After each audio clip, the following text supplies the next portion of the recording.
Good evening everyone. So আজকে আমরা একটা গ্রামারের একটা খুব ইম্পর্টেন্ট টপিক, সেটা হচ্ছে ন্যারেশন। সেই ন্যারেশন নিয়ে আজকে আমরা প্রথম ক্লাস শুরু করব। সো প্রথম কথা যে আমাদের introduction class, introduction of narration, অর্থাৎ ন্যারেশন জিনিসটা কি, সেই জিনিসটা আমাদের কিন্তু আজকে প্রথমে ভালোভাবে বুঝতে হবে। অর্থাৎ ন্যারেশন আমাদের কনসেপ্টটা আগে ভালোভাবে ক্লিয়ার করে নেওয়া দরকার, এবং সেই কনসেপ্টটা যদি ক্লিয়ার করে নেই তাহলে কিন্তু আমাদের আস্তে আস্তে ধাপে ধাপে আমরা ন্যারেশনটা খুব সহজেই শিখতে পারবো।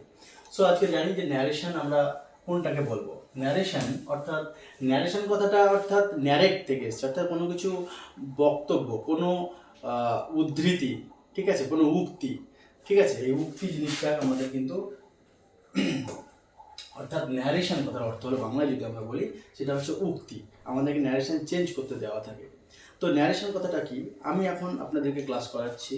সো এখানে অনেক স্টুডেন্ট, সাপোজ ধরে নিচ্ছি এখানে অনেক স্টুডেন্ট বসে আছে, আমি সেই ক্লাসটা করাচ্ছি এবং সেই ক্লাসটা স্টুডেন্টরা সরাসরি আমার সামনে বসে তারা ক্লাসটা করছে এবং সরাসরি আমার ক্লাসটা করছে তারা, এবং এমন এখানে কিছু স্টুডেন্ট নেই, হয়তো একটা স্টুডেন্ট নেই। সাপোজ ধরলাম যে আমার কাছে রাহুল নামে একটা স্টুডেন্ট, সে উপস্থিত আসেনি ক্লাসে, সে বাইরে আছে। সো সে আমার ক্লাসটা করতে পারছে না। আমি এখন যাদেরকে ক্লাসটা করাচ্ছি, যে স্টুডেন্টরা রয়েছে তাদের সঙ্গে আমার ডাইরেক্ট ক্লাসটা হচ্ছে, অর্থাৎ আমার ক্লাসটা তারা ডাইরেক্ট গ্রহণ করছে, মানে সরাসরি আমার ক্লাসটা তারা করছে। এবং যে রাহুল বললাম যে স্টুডেন্ট আসতে পারেনি, সে আমার ক্লাসটা অ্যাটেন্ড করতে পারেনি, এবং এখানকার মধ্যে যে স্টুডেন্ট আছে তাদের মধ্যে একজন রাহুলকে কিন্তু আমার ক্লাসটা আমি কীভাবে করিয়েছি, কীভাবে বুঝিয়েছি, সেই বোঝাটা কিন্তু তাকেও বোঝাচ্ছে। অর্থাৎ আমার ক্লাসটা যেভাবে তারা বুঝেছে স্টুডেন্টরা, তারা রাহুলকে বুঝিয়ে দিচ্ছে। তাহলে তারা রাহুলকে যেভাবে বোঝাচ্ছে সেটা কিন্তু আমার কথাটাই বোঝাচ্ছে, অর্থাৎ আমি যেভাবে বুঝিয়েছি সেটাই বোঝাচ্ছে, অর্থাৎ ইনডাইরেক্টলি বোঝাচ্ছে। আমার জিনিসটাই তারা ইনডাইরেক্টলি যেটা বুঝেছে সেটা বোঝাচ্ছে।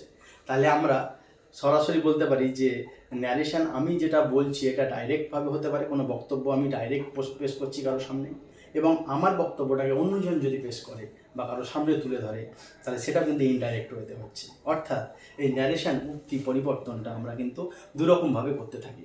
একটা হচ্ছে ডাইরেক্ট ওয়েতে অর্থাৎ সরাসরি, আর একটা হচ্ছে ইনডাইরেক্ট ওয়ে, ঠিক আছে। তাহলে ডাইরেক্ট ওয়েতে অর্থাৎ ডাইরেক্ট আমি যেগুলো বোঝাচ্ছি বা ডাইরেক্ট যে জিনিসগুলো হয় সেখানে কিন্তু মিথ্যে বা ভুল হওয়ার সম্ভাবনা খুব কম, বা এখানে রং মাখানো কিছু থাকে না, সরাসরি যেটা বলি সেটাই হয়। আবার যে জিনিসটা আবার ওকে বোঝাবে, হয়তো সেখানে ও নিজের মতো কোনো কিছু ঢুকিয়ে দিল, নিজের মতো কোনো কিছু বোঝালো, তাহলে সেখানে কিন্তু আমাদের একটু মানে ডুপ্লিসিটি হওয়ার চান্স থাকে, ঠিক আছে। তাহলে আমরা বলতে পারি যে ন্যারেশন বা ন্যারেট কথাটা, যে আমরা বক্তব্যটা তুলে ধরছি কারো সামনে, অর্থাৎ ন্যারেশনটা আমরা অর্থাৎ উক্তি কারো দুরকমভাবে হতে পারে, একটা ডাইরেক্ট ওয়েতে হতে পারে আর একটা হতে পারে ইনডাইরেক্ট ওয়েতে। তাহলে আজকে দেখে নেবো একটু ন্যারেশনটা কোনটাকে বলছি আমরা। এখানে যে ডেফিনেশনটা দেওয়া আছে, বলছে we often report to others what someone Sage or things.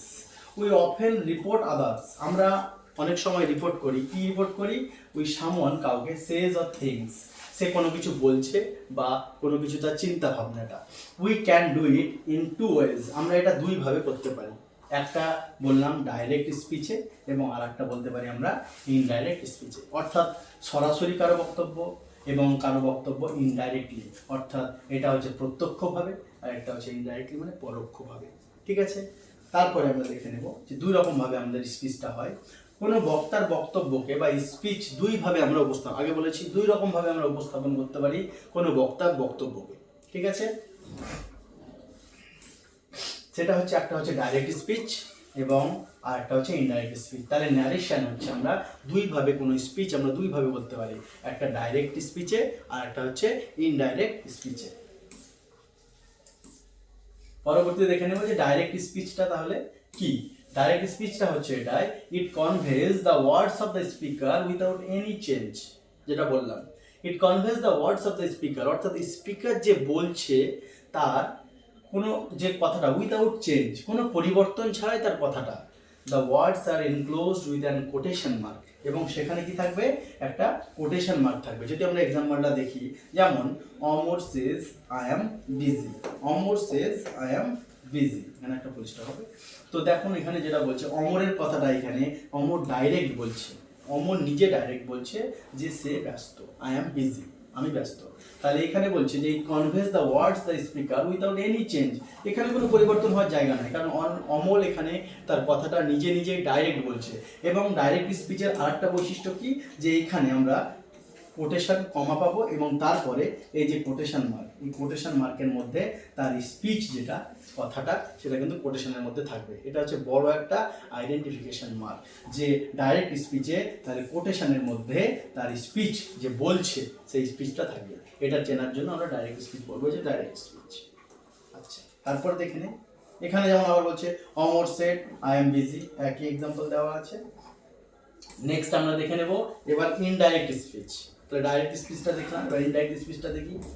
বলছে it does not convey the actual word uttered by the speaker. বলছে এটা অ্যাকচুয়াল ওয়ার্ডসটা নাও হতে পারে, যেটা বক্তা নিজে বলছে সেটা সত্যিকারের নাও হতে পারে, মানে তার কথাটা অন্যরকমভাবে কেউ বলতে পারে। ঠিক আছে, যেমন আমাদের বন্ধু বান্ধবদের মধ্যে অনেক সময় ঝগড়া ঝামেলা সৃষ্টি হয়ে যায়, অনেক রকম দ্বন্দ্ব লাগিয়ে থাকে কি না।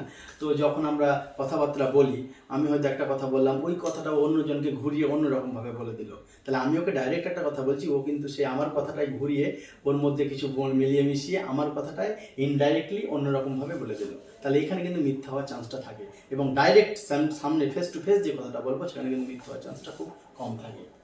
বলছে here we make changes to what the speaker says, এখানে আমরা স্পিকার যেটা বলেছে আমরা এটা কিন্তু পরিবর্তন করতে পারি, কারণ এটা ইনডাইরেক্টে কথা বলছি, তার জন্য আমরা এখানে পরিবর্তন হওয়ার চান্সটা থেকে যায়। তাহলে উদাহরণটা দেখে নিই, অমর সেজ দ্যাট হি, এখানে অমরকে বোঝাচ্ছে ইজ বিজি। তাহলে আগেরটা ছিল ডাইরেক্টে, এটা হলো ইনডাইরেক্টে। এখানে আমরা কি দেখতে পাচ্ছি না, এখানে কিন্তু আমরা কোনো রকম এই যে আগেরটা দেখলাম যে এখানে কথাটা কোটেশনের মধ্যে থাকছিল, ওটা ডাইরেক্টে, কিন্তু এখানে কোনো রকম কোটেশন নেই, কোনো রকম কোটেশন মার্ক থাকবে না। ঠিক আছে, আচ্ছা, তাহলে এটা হচ্ছে ইনডাইরেক্ট স্পিচ চেনার আরেকটা নিয়ম।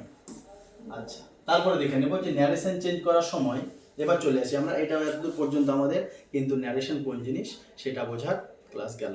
এরপরে আমরা দেখব যে ন্যারেশন করার সময় যে দুটো জিনিস আমাদেরকে মাথায় রাখতে হয়, সেটা পরবর্তী ক্লাসে আমরা কিন্তু জানবো যে কীভাবে আমরা ন্যারেশনটা করতে শুরু করব। এটা হলো আমাদের প্রথম হচ্ছে ইন্ট্রোডাকশন ক্লাস, যে ন্যারেশন জিনিসটা কী।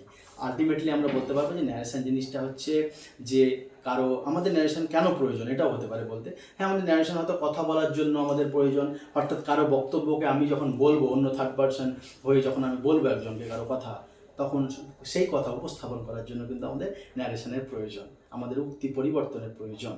যে আমি কারো উক্তি, কারো বক্তব্যকে নিজের মতো করে বা সে যেটা বলেছে সেটা যখন আমি আদার থার্ড পার্সনকে গিয়ে বলবো, তখন সেই ক্ষেত্রে কিন্তু আমাদের ন্যারেশনের প্রয়োজন। ঠিক আছে, তাহলে আপাতত এইটুকুই আজকে, যে ন্যারেশন জিনিসটা কি। ন্যারেশন দুই রকমভাবে হতে পারে বলতে পারি আমরা, একটা ডাইরেক্ট ওয়েতে বলতে পারি আর একটা ইনডাইরেক্ট ওয়েতে বলতে পারি। এবং ডাইরেক্ট এবং ইনডাইরেক্টের মধ্যে পার্থক্য আমরা দেখে নিলাম, যে ডাইরেক্ট স্পিচে যেটা সেটা কোটেশনের মধ্যে কারো স্পিচ সরাসরি থাকে, আর ইনডাইরেক্ট স্পিচে কিন্তু কোনো কোটেশন মার্ক এসব কোনো কিছু থাকে না। ঠিক আছে, তাহলে পরবর্তী ভিডিওতে আমরা দেখব যে ন্যারেশন চেঞ্জ করার সময় কোন বিষয়টা প্রথমে কাজে আমাদেরকে লাগাতে হবে, কোন জিনিসটা প্রথমে জানতে হবে। থ্যাংক ইউ, আপাতত এইটুকু।